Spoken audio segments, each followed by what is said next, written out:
Chapter 1. The Myth of the Calculated Crime. There is a comfortable story we like to tell ourselves about dishonesty. It is a simple, straightforward narrative, and it goes something like this. Criminals are a distinct type of people. They are cold, calculating, and fundamentally different from you and me. When a bad person encounters an opportunity to do something wrong, they simply run a mathematical equation in their head. They weigh the potential reward against the probability of getting caught and the severity of the punishment. If the reward outweighs the risk, they commit the crime. If the risk is too high, they walk away. This idea is deeply embedded in our culture, our legal systems, and our corporate policies. It is why we build higher fences, install more security cameras, and threaten harsher penalties. We operate on the assumption that human beings are rational economic actors, constantly performing cost-benefit analyses before every moral choice. To understand why this feels so true, imagine a scenario that almost any driven professional has faced. You are driving to the most important meeting of your career. It is pouring rain, the traffic has been a nightmare, and you are already running 10 minutes behind. If you miss this meeting, you lose a life-changing contract. You finally reach the building, but the only open parking space is clearly marked as a restricted loading zone. You sit there, the engine idling, the windshield wipers slicing back and forth, and you do the math. What is the cost? If a parking enforcement officer walks by in the next hour, you might get a $100 ticket. What is the reward? Securing a contract worth hundreds of thousands of dollars and saving your professional reputation. The calculation is effortless. The rational choice, the economic choice, is to park the car, take the ticket, and rush into the building. You do not do this because you are an evil person. You do it because the math dictates it. Because scenarios like this make so much logical sense, we assume that all human deception operates on this exact same frequency. We assume that if we want to stop people from lying, cheating, or stealing, all we have to do is change the math. Increase the fines, step up the audits, make the threat of punishment so terrifyingly high that no rational person would ever dare cross the line. But there is a profound flaw in this comforting theory. It completely ignores the reality of human nature. We are not spreadsheets. We are not cold, calculating machines. To see where the rational model shatters, we have to look away from the high-stakes corporate meetings and examine the quiet, unobserved moments of everyday life. Imagine a small family-run farm stand on a quiet rural road. It operates entirely on the honor system. There is a wooden table stacked with fresh produce, and beside it, a small metal lockbox with a slit carved into the top. There are no cameras hidden in the trees. There is no clerk standing watch. The road is empty. A man pulls over on his way home from work. He is alone. He picks up a basket of apples priced at $5. Now, if the rational economic model of crime were true, this man should simply take the apples and drive away. The risk of getting caught is absolute zero. The cost of punishment is non-existent. The reward is free food. A purely rational calculator would steal the apples every single time. Yet what happens in the real world? The vast majority of people reach into their wallets, pull out a $5 bill, and push it through the slot. Some might not have exact change, so they leave a $20 bill and take a few extra items, carefully calculating the difference, so they do not underpay. Even in the total absence of consequences, when the mathematical equation overwhelmingly favors theft, people choose to pay. This simple act of honesty destroys the idea that we only obey the rules because we are afraid of getting caught. It forces us to ask a much deeper, more complex question. If we are not kept in line by the fear of punishment, what is actually controlling our behavior? The answer lies in a beautiful, fragile, and often contradictory psychological balancing act.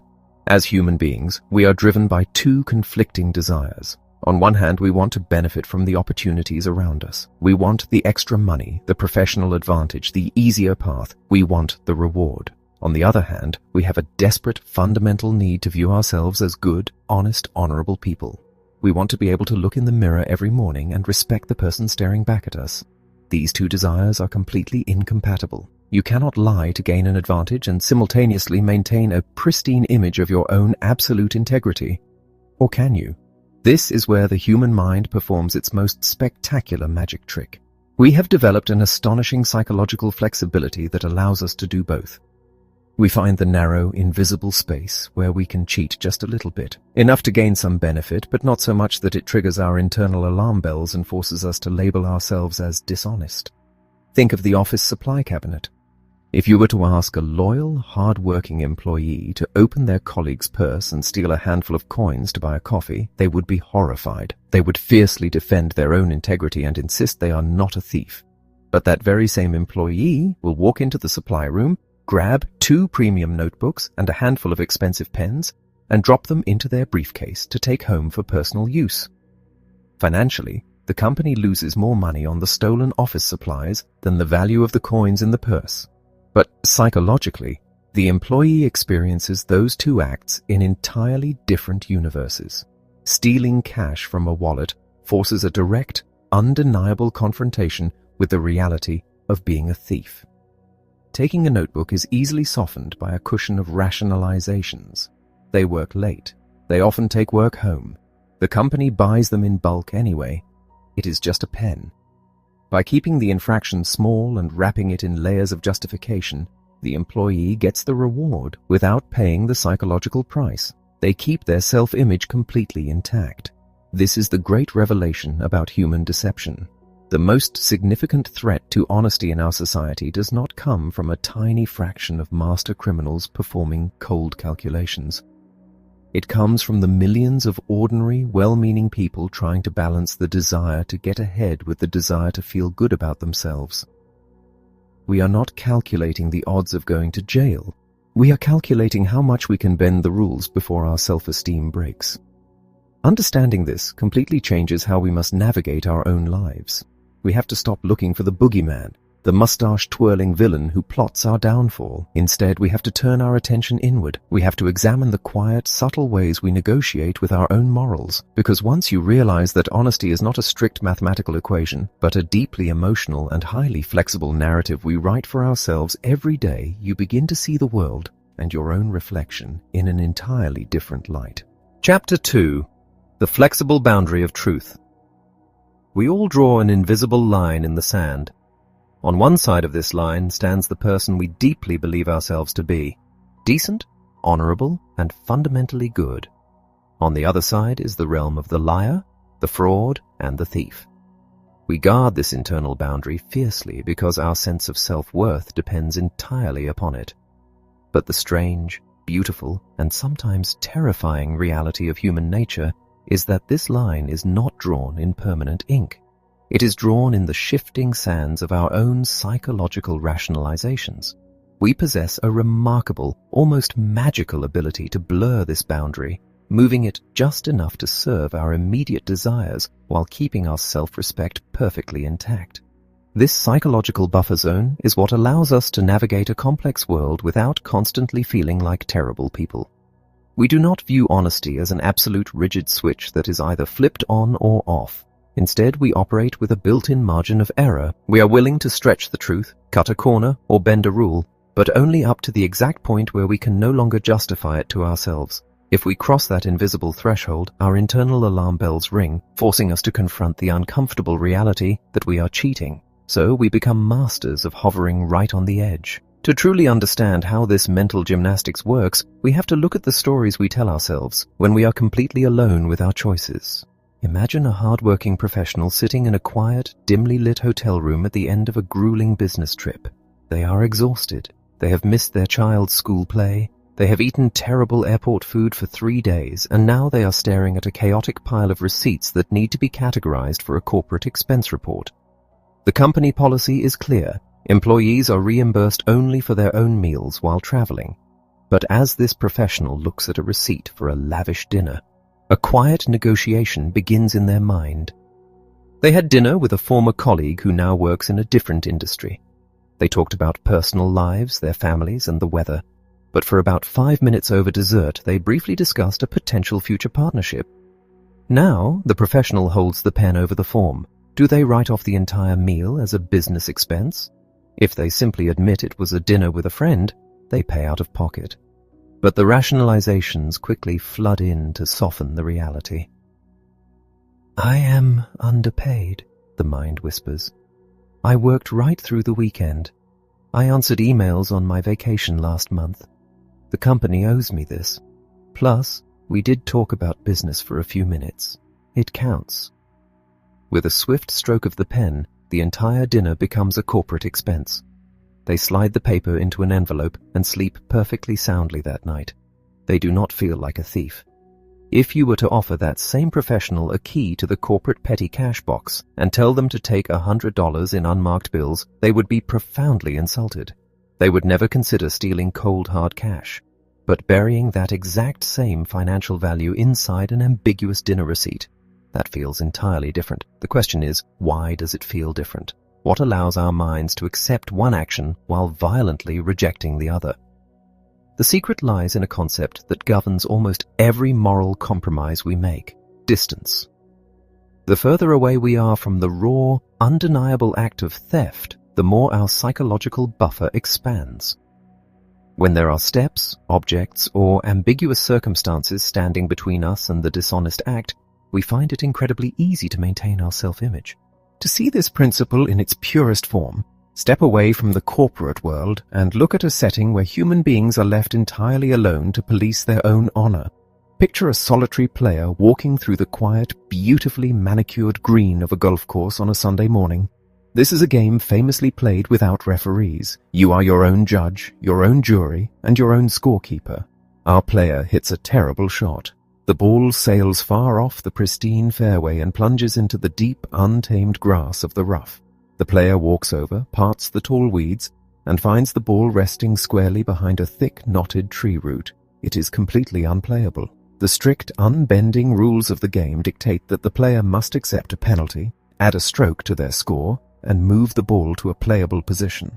But the player looks around. The course is silent. Their playing partners are 100 yards away, searching the woods for their own golf balls. Nobody is watching. If you asked this player to simply bend over, pick the ball up with their bare hand, and casually toss it into the middle of the fairway, they would likely recoil. Picking the ball up with a hand is a direct, deliberate, and undeniable violation. It is too raw. It shatters the illusion of integrity. But watch what happens when we introduce a little bit of physical distance. What if the player does not use their hand? What if they just take their heavy metal club and use it to flatten the tall grass directly behind the ball, making the shot slightly easier? What if, while taking a practice swing, they accidentally strike the ball, causing it to tumble a few inches away from the tree root? Or what if they simply nudge it with the toe of their shoe while pretending to look up at a bird passing overhead? The final outcome is exactly the same. The ball is in a better position, the player avoids a penalty, and their final score will be artificially lower. It is, by definition, cheating. But the psychological mechanism is entirely different. Nudging the ball with a shoe or a club creates a layer of mechanical distance between the player and the cheat. It introduces plausible deniability. The mind quietly argues, "I did not pick it up. It was a clumsy practice swing. It was an accident. The ground was slippery." By using an object, a club, a shoe, an ambiguous rule, we shield ourselves from our own judgment. We get the lower score, and we still get to walk off the 18th hole feeling like an honest athlete. This is not just about a game. This is the blueprint for how we navigate the modern world. It is why digital piracy has always felt like a victimless convenience, while physically stealing a compact disc from a retail store feels like a severe crime. It is why people who would never dream of stealing a neighbor's television feel perfectly comfortable exaggerating the value of their own television on an insurance claim form. The insurance company is a faceless corporation. The claim is just a piece of paper, and the money arrives as a digital transfer. The distance is vast, and therefore the capacity for justification is nearly limitless. When we finally understand this flexible boundary of truth, we realize a profound lesson about ourselves. We cannot simply rely on our internal feelings of goodness to keep us honest, because our feelings are master negotiators. If we want to maintain true integrity in our lives, our businesses, and our relationships, we must become deeply aware of the distance we create between our actions and our conscience. We must learn to recognize the subtle nudges, the clever excuses, and the quiet rationalizations, and have the courage to call them exactly what they are. Chapter 3. The Danger of Hidden Motives. There is a deeply comforting assumption that most of us carry around every single day. The belief that we see the world exactly as it is. We believe our eyes are pure lenses, taking in raw data, and our brains are objective judges, weighing facts without prejudice. When we look at a political debate, a business deal, or a disagreement with a friend, we feel absolutely certain that our perspective is the rational one. If someone else sees it differently, we assume they must be misinformed, stubborn, or intentionally deceptive. We rarely stop to ask the most terrifying question of all: what if the lens I'm looking through has been tinted without my permission? The truth is, our perception of reality is highly malleable, and nothing warps it more effectively than our own underlying motivations. When we have a vested interest in a particular outcome, whether that interest is financial, emotional, or professional, our brain does not act like a neutral judge. Instead, it acts like a highly paid defense attorney. It begins to selectively gather evidence that supports what we want to believe, while quietly burying the evidence that contradicts it. And the most dangerous part of this process is that it happens entirely in the dark. We do not feel ourselves being biased. We genuinely feel like we are just looking at the facts. To understand how powerful and invisible this force is, imagine a highly skilled, fiercely dedicated architect. This is someone who has spent 20 years mastering the art of designing grand, sweeping structures using a very specific, highly engineered type of poured concrete. They have built a prestigious reputation on this single material. They know its strengths, they know its beautiful textures, and they genuinely believe it is the superior choice for almost any building. One day, a community board approaches this architect to design a new, eco-friendly public library.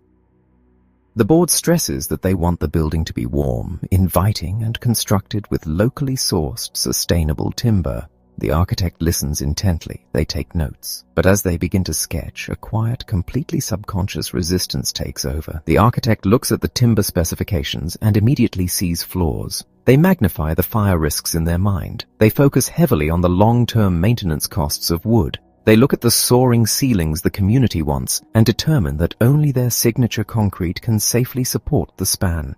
When the architect presents the final design to the board, it is a magnificent structure made entirely of poured concrete. They passionately argue that this is the safest, most durable, and ultimately most beautiful option for the town. Now, we must ask a critical question. Is this architect lying? Are they intentionally trying to deceive the community board to inflate their own ego or secure a larger commission from their preferred concrete suppliers?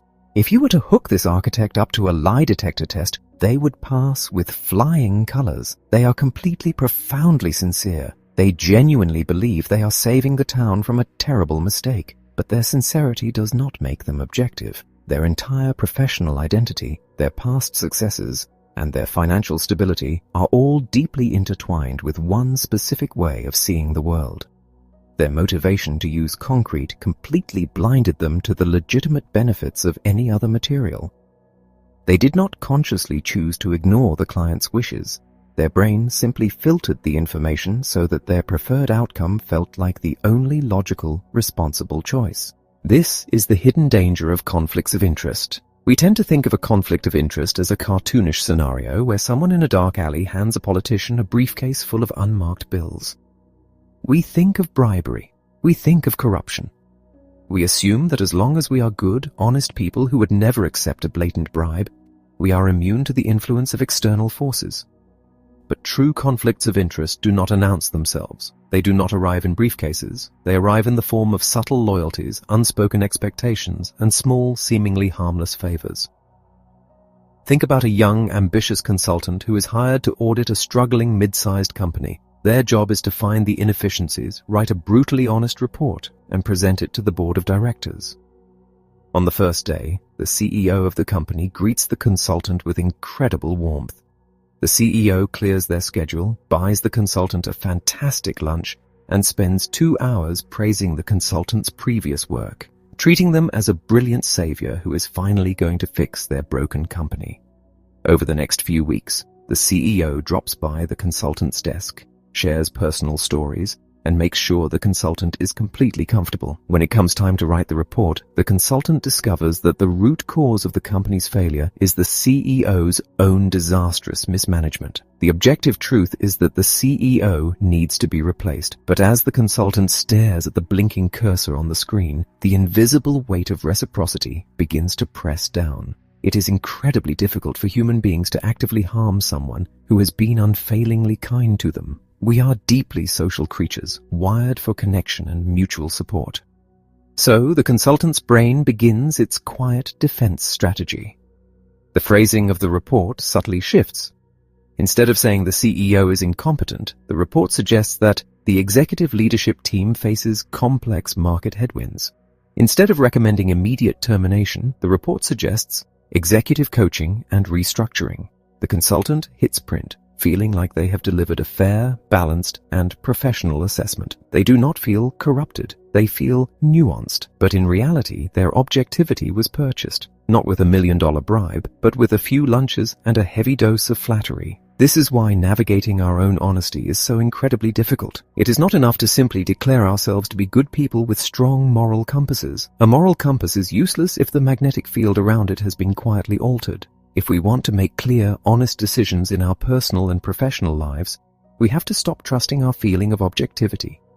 We have to assume, by default, that we are biased. We must relentlessly examine our environments and ask ourselves, what do I have to gain from this situation?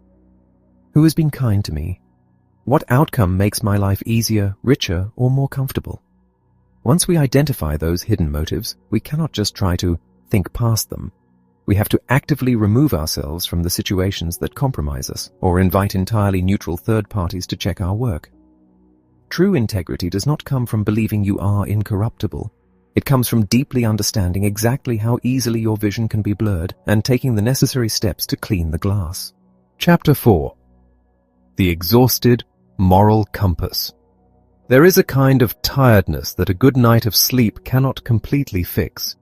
It is not the physical exhaustion that comes from running a long distance or carrying heavy boxes up a flight of stairs. It is a quiet, invisible fatigue, the deep internal weariness that comes from simply holding yourself together in a demanding world. We tend to think of our morality, our honesty, and our willpower as permanent character traits. We believe that if you are a fundamentally good person, you will naturally make good choices, regardless of the time of day, the circumstances, or the stress you are under. We view integrity like a block of granite, solid, unchanging, and impervious to the weather. But human psychology does not operate like a stone. It operates like a battery, and every single time you resist a temptation, suppress an emotion, or force yourself to do something difficult, you drain a little bit of that power.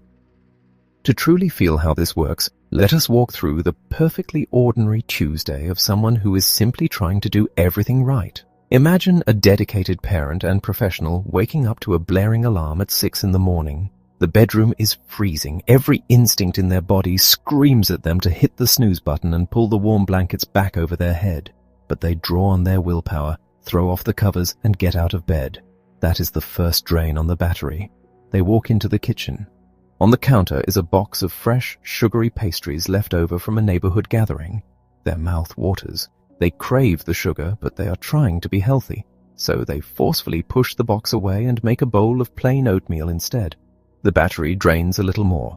During the morning commute, they are abruptly cut off in traffic by a reckless driver. Anger flares up in their chest. They want to lay on the horn, yell, and aggressively tailgate the driver. Instead, they take a deep breath, grip the steering wheel, and force themselves to remain calm. At work, a colleague makes a passive-aggressive comment during a team meeting. They want to snap back with a sharp, cutting insult. Instead, they swallow their pride, force a polite smile, and keep the meeting moving forward. All day long, this person is making hundreds of tiny, invisible decisions to be disciplined, to be polite, to be professional, and to be good. By the time they leave the office at 6 p.m, they have not run a marathon, but psychologically, their willpower muscle is completely exhausted. They are running on fumes. Now, imagine this same exhausted person stopping at a busy grocery store on the way home to pick up a few necessities. They load their items onto the conveyor belt. They are staring blankly at the tabloid magazines, their mind entirely numb. The cashier scans the items quickly, bags them, and names the total. The person pays, takes the receipt, and begins pushing the cart toward the sliding glass doors. Just as they step out into the evening air, they glance down and realize something. Tucked into the bottom rack of the shopping cart is a $20 bag of premium coffee. The cashier never saw it. It was never scanned. It is completely unpaid for. If this exact scenario had happened at 9 o'clock in the morning, right after a hot shower and a fresh cup of coffee, this person's reaction would be immediate. Their moral battery would be fully charged. They would instantly turn the cart around, walk back inside, and cheerfully point out the mistake to the cashier. It would not even be a debate. But it is not 9 in the morning, it is nearly 8 at night. Their mental reserves are gone. The prospect of turning the heavy cart around, walking back into the bright fluorescent lights, standing in another long line, and explaining the situation feels like moving a mountain. So, standing there in the parking lot, the rationalizations begin to flood the exhausted mind. "I have had a terrible day," the mind whispers. "I'm so tired. The line is too long. This grocery store chain makes millions of dollars anyway. They budget for this kind of shrinkage. It was their mistake, not mine. I just want to go home." They put the coffee in the trunk and drive away. Did this person suddenly transform into a hardened criminal? Did their core values vanish? No, they simply ran out of the mental energy required to care. They experienced what happens when the moral compass becomes too heavy to hold steady. This is one of the most vital, forgiving, and terrifying truths about human nature. Our ability to be honest is deeply tied to our current state of mental energy. When we are depleted, stressed, or emotionally drained, the invisible boundary between right and wrong begins to blur. We lose the cognitive strength required to fight off our own rationalizations. We take the shortcut. We tell the white lie. We keep the extra change. We look the other way. Understanding this completely changes how we should structure our lives. If we believe that willpower is unlimited, we will constantly put ourselves in high-stress, tempting situations, assuming our good character will save us, and we will inevitably fail. We will inevitably disappoint ourselves and then carry the heavy burden of guilt, wondering why we are so weak. But if we understand that willpower is a fragile, exhaustible resource, we can design our lives with profound wisdom. We stop relying on brute mental strength to make the right choices. We learn to make our most important, ethically heavy decisions in the morning when our minds are fresh. We learn to step away from the keyboard and refuse to send difficult emails when we are exhausted.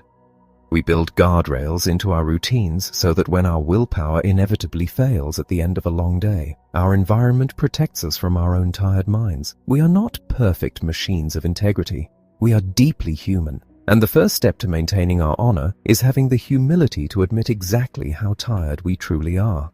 Chapter 5. The Counterfeit Self. There is a fascinating question that sits at the very intersection of fashion, psychology, and morality.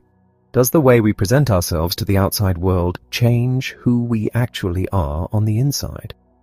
We all know that we dress to impress others.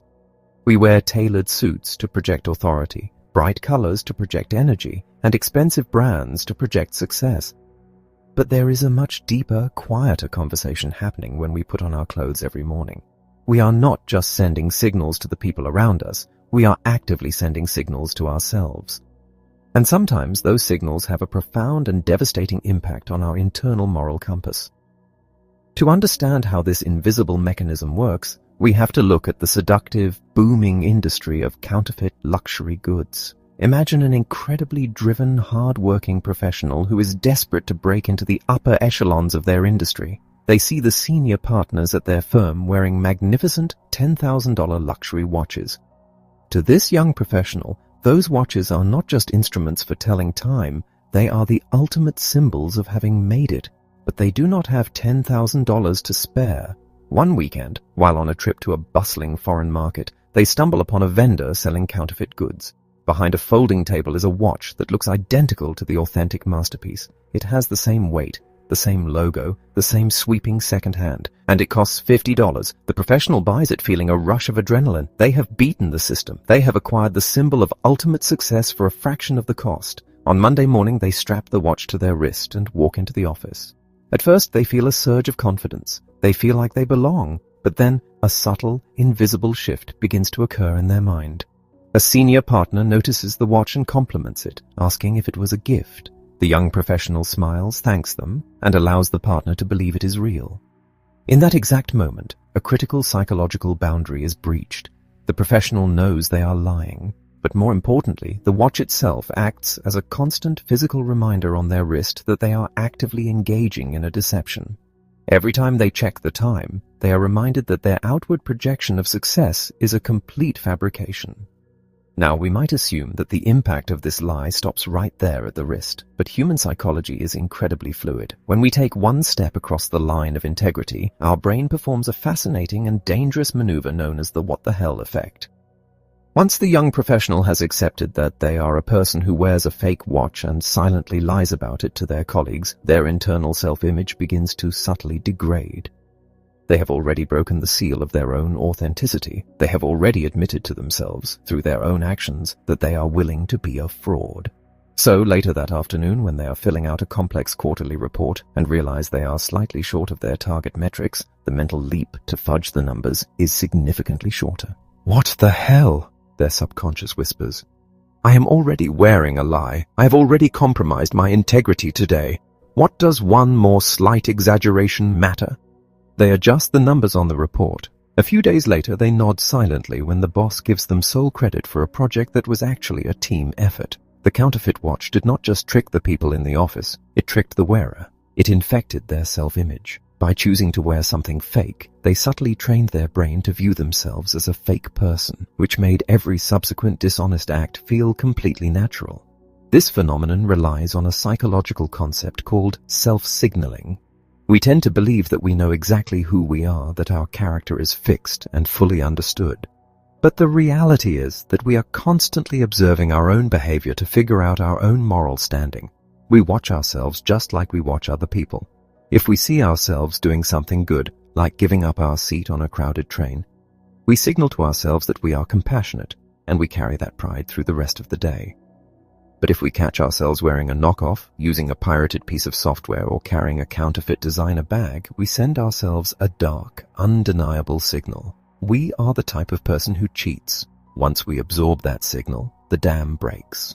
The psychological buffer that usually protects us from doing wrong is washed away because we no longer have a pristine self-image to protect. We have already surrendered the high ground. This is the hidden, terrifying cost of the cheap imitation. We think we are just saving money. We think we are simply borrowing a little unearned status to get ahead in a competitive world. We tell ourselves that it is completely harmless because nobody gets hurt and nobody will ever know the difference. But the tragic truth is that we know. Our subconscious records every single compromise.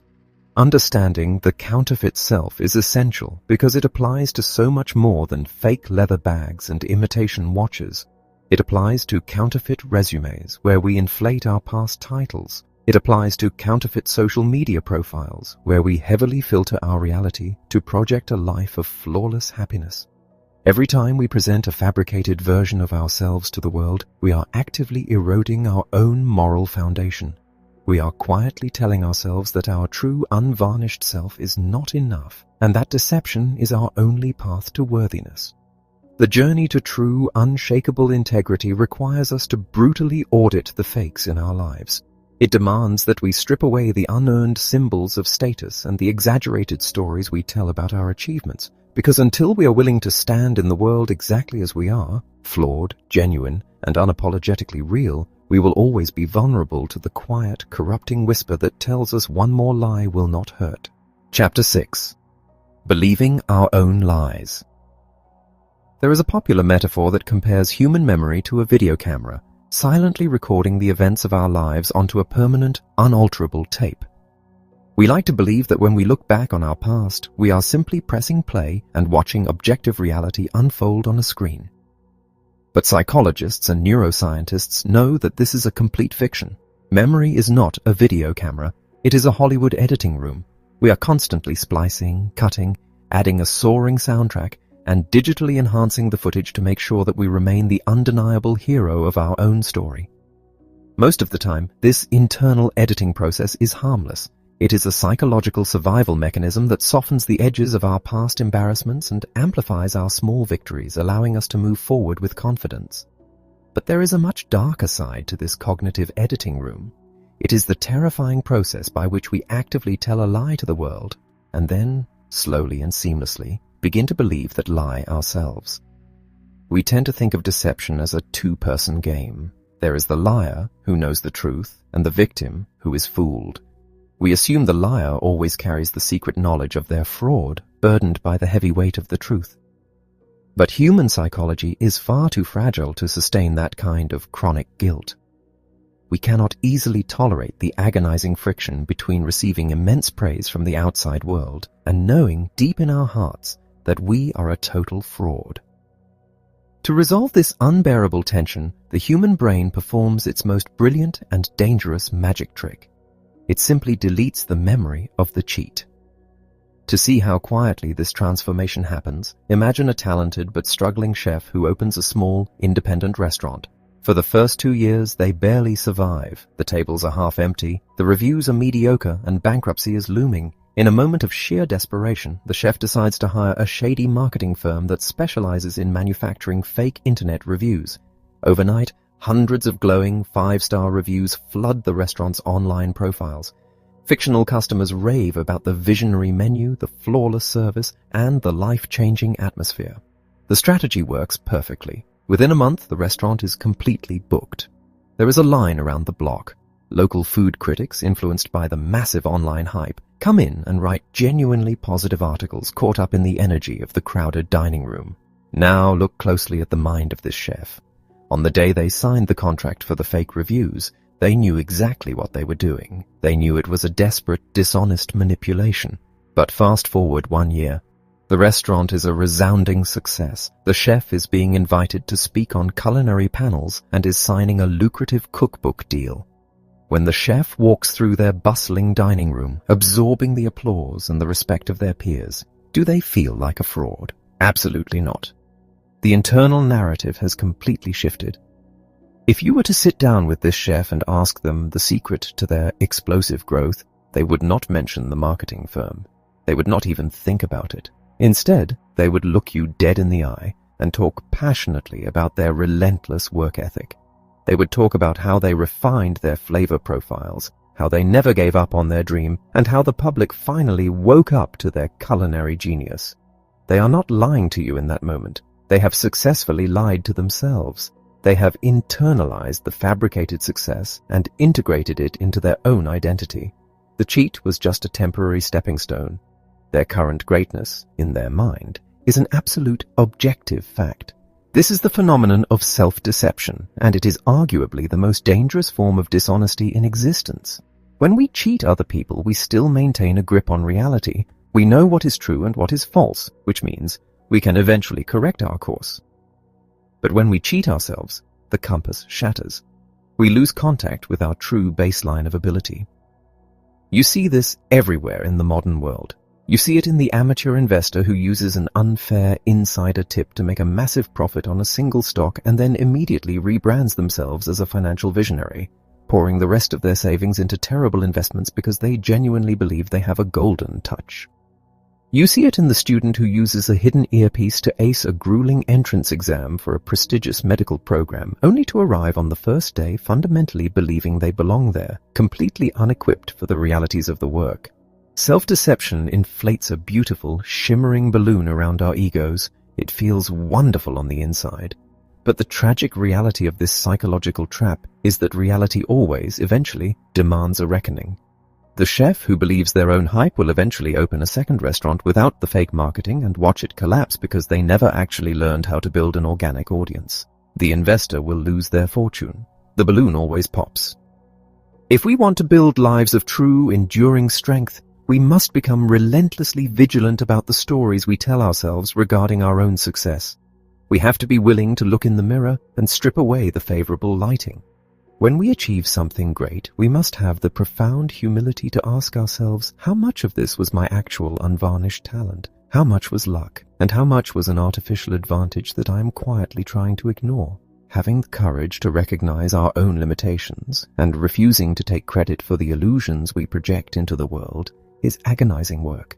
It bruises the ego, but it is the only way to ensure that the foundation we are standing on is made of solid ground rather than a fragile house of cards built on our own beautiful lies.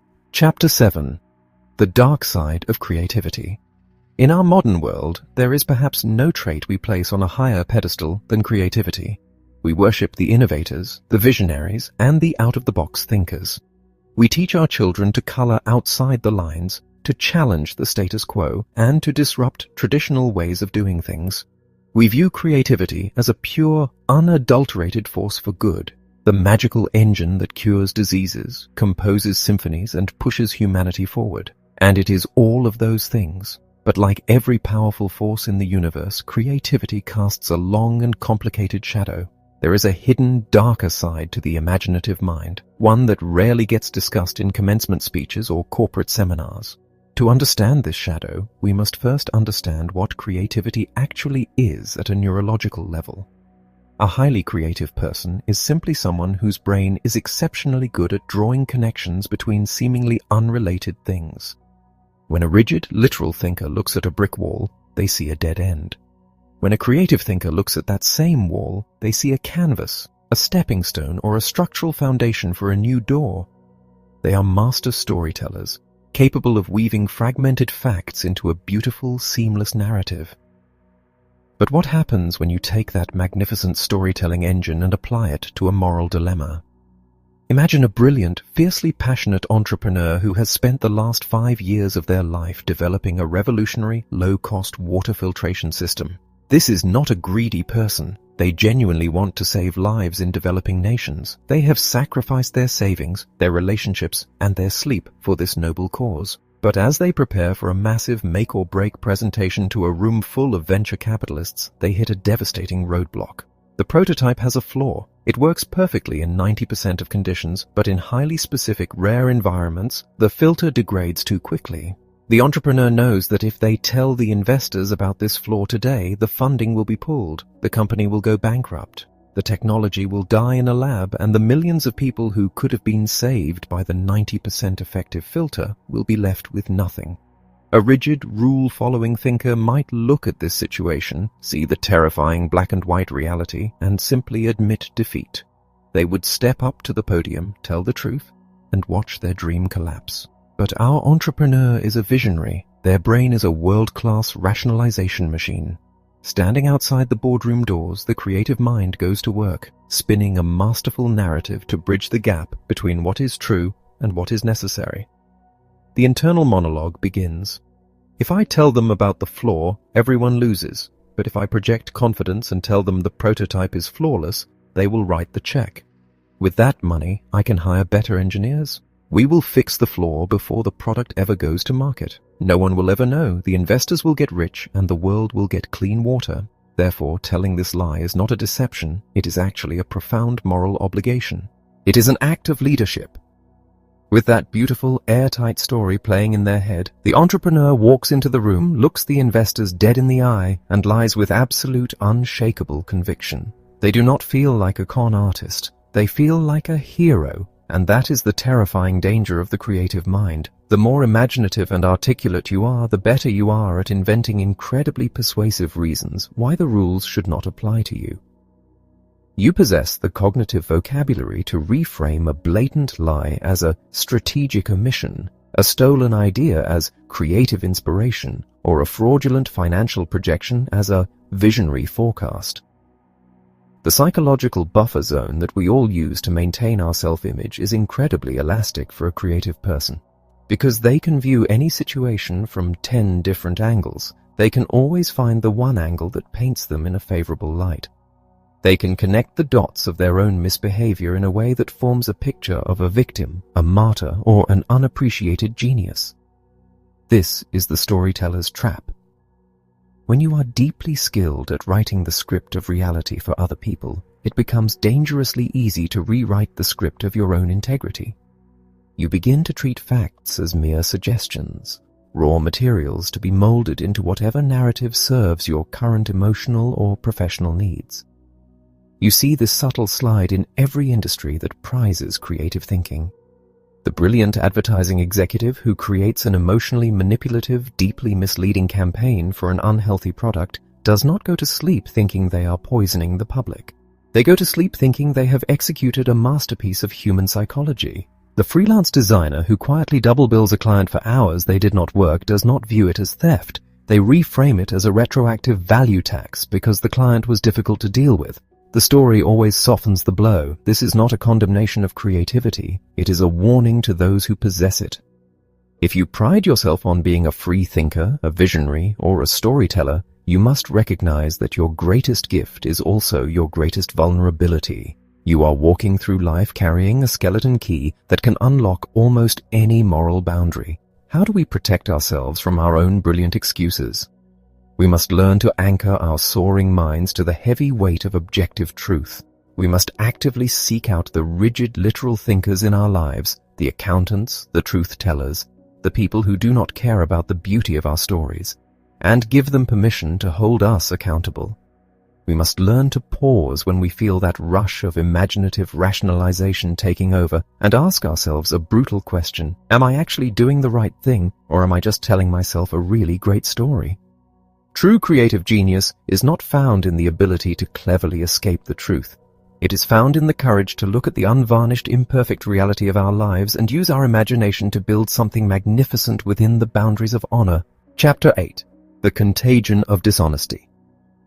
We understand exactly how a physical virus spreads.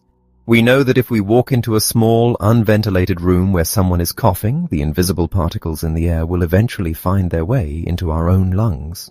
We know to keep our distance, to wash our hands, and to protect our physical health from the environment around us. But when it comes to our moral health, we suffer from a dangerous illusion of immunity. We believe that our personal integrity is an impenetrable fortress, built on a solid foundation of our own private values. We assume that if we are surrounded by people doing the wrong thing, we will simply stand tall, unaffected by their choices, and hold our ground. The profound and unsettling reality of human psychology is that morality is not a solitary fortress. It is a highly porous membrane, and just like a common cold, dishonesty is deeply, relentlessly contagious. To understand how this invisible infection spreads, we have to recognize a fundamental truth about human nature. We are desperate to belong. From the moment we are born, our survival depends on understanding the social dynamics of the group. Because of this deep-seated evolutionary drive, when we enter a new environment, whether it is a new corporate office, a new neighborhood, or a new circle of friends, we rarely consult the official rulebook to figure out how to behave. Instead, we read the room. We look around to see what everyone else is doing. We quietly observe what is rewarded, what is ignored, and what is punished. We use the people around us to calibrate our own internal compass. Imagine a young, idealistic professional taking their very first job on a high-pressure corporate sales floor. This person possesses a strong moral compass. During their first week, they read the employee handbook, which strictly states that all client data must be reported with absolute, unflinching accuracy. For the first month, they follow this rule to the letter, carefully checking every number, even when it means losing a potential commission. But one afternoon, they happen to be sitting next to the company's top performer, a charismatic, widely respected veteran who is adored by management. The young professional overhears the veteran on a phone call with a major client. The veteran casually exaggerates the capabilities of their software, promises a delivery timeline they cannot possibly meet, and deliberately alters a few key metrics to close the deal. The young professional freezes, waiting for the lightning to strike. They wait for a manager to intervene or for the room to fall silent in shock. Instead, the veteran hangs up the phone, rings a brass bell on their desk, and the entire office erupts in cheers. The manager walks over and gives the veteran a high five. In that exact moment, a profound psychological shift occurs in the mind of the young professional. They have just been exposed to the virus. They do not instantly decide to become a terrible, deceitful person. Rather, their definition of what is acceptable has just been fundamentally rewritten by social proof. Their brain quietly whispers, "Oh, I understand now. The rule book says one thing, but reality says another. This is simply how the game is played here. If the person everyone respects is doing it, it cannot really be that bad." The psychological barrier that was preventing the young professional from lying has just been completely dismantled. The following week, when they are slightly behind on their own sales quota, they will remember that phone call. They will stretch the truth. They will alter a metric, and they will do it without the heavy burden of guilt, because the social environment has provided them with the ultimate rationalization. Everyone else is doing it. This is the terrifying power of the dishonesty germ. It does not require a massive, corrupt conspiracy to take hold. It only requires one visible, socially accepted violation to crack the dam. Once cheating becomes a social norm, it ceases to feel like cheating. It simply becomes the culture. But there is a fascinating nuance to how this infection spreads. We do not catch this germ from just anyone. Our moral immune system is highly selective. Suppose that our young professional was not sitting next to the beloved top performer. Suppose instead they were at an industry conference and they overheard an employee from a despised rival company telling a blatant lie to a customer. Would the young professional be tempted to copy that behavior? Absolutely not. In fact, their own honesty would likely become even stronger. They would look at the rival and think, "Look at those terrible, unethical people. We are nothing like them." We do not catch the virus of dishonesty from the out group, the people we dislike or view as competitors. We use their bad behavior to reaffirm our own superiority. We only catch the virus from the in group, the people we identify with, the people we respect, and the people we want to emulate. The closer we feel to the person breaking the rules, the more devastating the impact on our own integrity. This is why leaders, mentors, and popular figures carry such a terrifying burden of responsibility. When someone in a position of trust or social standing cuts a corner, they are not just committing a single infraction. They are silently broadcasting a signal to everyone watching that the boundary of acceptable behavior has officially been moved. They are infecting the water supply. Understanding the contagion of dishonesty forces us to completely reevaluate how we protect our own character. You cannot simply rely on your good intentions. You must become fiercely protective of your environment. You have to look closely at the people you surround yourself with, the company culture you inhabit, and the subtle behaviors you tolerate in your closest circles. If you find yourself in a room where the truth is treated as a flexible suggestion, you must recognize that your willpower will eventually fail and you will catch the infection. You have to have the courage to leave that room. But there is also a beautiful, deeply hopeful flip side to this psychological reality. If dishonesty is a virus, then radical, unwavering integrity is also contagious. When you choose to do the right thing in a difficult moment, when you refuse to laugh at the unethical joke, when you correct a mistake that benefits you, when you stand firmly by the truth, even when it costs you something, you are not just saving yourself. You are sending a powerful, invisible signal to everyone watching. You are resetting the boundaries of the room. You are reminding the people around you of who they actually want to be, and in doing so, you become the cure. Chapter 9. The Collaborative Trap. From the time we are old enough to walk onto a playground, we are taught that teamwork is one of the highest human virtues. We are told that two heads are better than one, that there is no I in team, and that collaboration is the ultimate engine of progress. In our schools, our sports leagues, and our corporate offices, we relentlessly celebrate the people who are willing to sacrifice their own individual glory for the good of the group. We view loyalty as a pure, unassailable good. But what happens when the beautiful, deeply human desire to help our friends collides with our internal moral compass? We assume that bringing more people into a room will naturally keep everyone honest. We believe that if someone is tempted to bend the rules, the watchful eyes of their colleagues will act as a powerful deterrent. But human psychology does not always operate in the light of cold, hard logic. It operates in the warm, messy glow of emotion. And when we examine the quiet dynamics of tight-knit teams, we uncover a terrifying paradox. Caring about other people can actually make us significantly more likely to cheat. To truly understand how collaboration can become a trap, imagine a small, fiercely loyal team working at a mid-sized marketing agency. There are 3 of them, and they have spent the last 4 months working grueling 80-hour weeks to prepare a pitch for a massive corporate client. They eat dinner together at their desks. They know everything about each other's personal lives, and they have formed a bond that feels much more like family than business. The stakes for this pitch are incredibly high. If they win the contract, the agency survives, and they all receive bonuses that will change their lives. The team leader knows that one of their colleagues is going through a devastating, financially crippling divorce. The other colleague has a child with special medical needs and is drowning in debt. The team leader cares deeply about these people. On the night before the final presentation, the team discovers a critical flaw in their data. A recent market test did not yield the spectacular results they need to impress the client. The numbers are mediocre. If they present the real data tomorrow, they will lose the pitch. If the team leader were completely alone in this situation, if they were a solo freelancer pitching for their own personal gain, they would likely look at the bad data, feel a pang of disappointment, and submit the honest report. The guilt of lying just to enrich themselves would be too heavy. Their self-image would not allow it.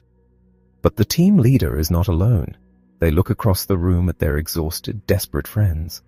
Suddenly, the entire moral calculus of the situation shifts. The mind performs a brilliant and dangerous reframing. The leader thinks, if I fudge these numbers, I am not doing it out of greed. I am not a bad person. I am doing it to save my team. I am a protector. I am a loyal friend. I cannot let them down after everything we have been through. They alter the data, creating a beautiful, flawless, completely fabricated chart. And when they hit save, they do not feel the agonizing sting of a compromised conscience. They feel a warm, noble rush of altruism. They feel like a hero. This is the seductive danger of altruistic cheating. When we act dishonestly for our own purely selfish gain, our psychological alarm bells ring loud and clear. But when we cheat to benefit someone else, especially someone we care about, those alarm bells are completely silenced by the soothing hum of loyalty. We use our love for others as a shield against our own guilt. We become Robin Hood, convinced that our noble intentions completely justify our dishonest methods. But the trap of collaboration does not stop at altruism. It also introduces another powerful psychological mechanism, the dilution of responsibility. When you make a choice entirely on your own, you carry 100% of the psychological burden. You own the lie. But when you are part of a team, that burden is instantly divided. If our marketing team subtly agrees to present the fake data together, no single person feels fully responsible for the deception. The team leader assumes the colleagues are fine with it because they are smiling. The colleagues assume it is acceptable because the leader suggested it. The blame diffuses into the air between them. They hide behind the collective we. I did not lie to the client, each person tells themselves on the drive home. The team presented a highly optimistic forecast. This dynamic explains some of the most catastrophic failures of corporate and institutional oversight in modern history. We see boards of directors, auditing committees, and regulatory teams completely fail to catch glaring corruption, not because they are inherently evil, but because they have become too friendly. They have spent too much time playing golf together, sharing dinners, and collaborating. They have stopped viewing themselves as objective monitors and started viewing themselves as teammates. And once you view someone as a teammate, your brain violently resists the idea of auditing them, questioning them, or reporting them. It feels like a profound betrayal of the social order. Understanding this collaborative trap is essential for anyone who wants to build truly ethical organizations and relationships. We have to recognize that loyalty, while beautiful, is not a moral compass. It is an emotional bond. And when loyalty is blindly prioritized above all else, it can easily become a vehicle for collective corruption. If we want to protect ourselves and our teams, we must have the courage to separate our affection for a person from our obligation to the truth. We must build environments where questioning a colleague is not viewed as an act of hostility, but as an act of profound professional care. We have to realize that true friendship in the workplace does not mean helping your colleagues bury their mistakes or covering for their ethical lapses. True loyalty, the kind that builds enduring strength rather than a fragile house of cards, means caring enough about the people around you to hold the line. It means having the immensely difficult courage to look at a friend in a moment of temptation and say, "We are not going to do this, we are better than this." Because ultimately, the greatest gift you can give a team is not an unearned victory, but the quiet, unshakable foundation of genuine honor. Chapter 10. The Honest Truth About Our Future. We have taken a long, profound journey into the hidden architecture of the human mind. We have looked into the quiet corners of our psychology, exposing the invisible rationalizations, the exhausting drain of our willpower, the seductive danger of our own creativity, and the contagious nature of the compromises we make. If you have listened closely, you might be feeling a strange, heavy realization settling over you. You might be looking at your own life, your past decisions, and the people around you with a new sense of skepticism. It is very easy, after stripping away the illusions of our own perfection, to feel a sense of cynicism about human nature. It is easy to conclude that we are all just fragile hypocrites constantly deceiving ourselves and everyone else. But if you stop there, you have missed the most beautiful, breathtaking, and deeply optimistic revelation of all. To see this profound truth, we have to look back at the very beginning, back to that cold, rational, mathematical model of crime we discussed. The theory that said humans only weigh the risk against the reward, and if the reward is high enough and the risk of getting caught is zero, we will steal everything in sight. Think about your own life for a moment. Think about how many opportunities you have every single day to cheat, to steal, or to lie with absolutely zero chance of ever being caught. You could walk out of a busy restaurant without paying. You could easily take a neighbor's delivered package from their porch in the dead of night. You could drastically inflate a cash transaction when no receipts are involved. If human beings were truly nothing more than rational, self-interested calculators, our society would have completely collapsed centuries ago. We would plunder every unguarded cash register, betray every trusting friend, and exploit every loophole until the world burned to the ground. But we do not. In fact, we leave an astonishing amount of money on the table. We return lost wallets. We point out when a cashier gives us too much change. We stop at red lights when the streets are completely empty at 3 a.m. The fact that we only cheat a little bit, the fact that we hover right on that invisible boundary, desperately trying to maintain our self-respect, is the ultimate proof that human beings have a profound, inherent, and deeply rooted desire to be good. Our struggle with honesty is not evidence that we are evil. It is evidence that morality genuinely matters to us. We care so much about being honorable that we go through exhausting mental gymnastics just to protect our image of ourselves. We are not bad people. We are just beautifully, wonderfully, and sometimes tragically flawed. So, where does this leave us? If we know that we fundamentally want to be good, but we also know that our minds are full of blind spots and rationalizations, how do we build a life of genuine integrity? The answer is both remarkably simple and entirely transformative. We must stop relying on sheer willpower. For generations, we have been told that being honest is simply a matter of strong character. We believe that if we just try harder, if we just grit our teeth and commit to the truth, we will conquer our temptations. But as we have seen, willpower is a fragile battery. Character is exhausted by stress. Our moral compass is warped by our environment. To truly protect our integrity, we must become architects of our own lives. We must design our environments to save us from ourselves. Imagine a person who has made a deep, life-altering commitment to improving their physical health. They know they have a weakness for sugar. If they are relying purely on willpower, they will keep their kitchen cabinets stocked with cookies, cakes, and candy, and simply tell themselves, "I will be strong. I will not eat them." And for a few days they might succeed, but eventually they will have a terrible day at work. They will come home exhausted, their willpower drained, and they will empty the cabinet. A wise person does not rely on willpower. A wise person changes their environment. They clear the sugar out of the house completely. They do not put themselves in a position where they have to actively fight their own impulses every single night. We must apply this exact same environmental engineering to our morality. Think about a small business owner who realizes that their employees are slightly exaggerating their mileage and travel expenses. The old cynical approach would be to install tracking software, threaten everyone with termination, and create an atmosphere of fear and paranoia. But a wise leader understands human psychology. They know that distance breeds deception. So instead of punishing the staff, they simply redesign the paperwork. Instead of having the employee fill out 3 pages of numbers and then sign their name at the very bottom to verify it is true, the leader moves the signature line to the very top.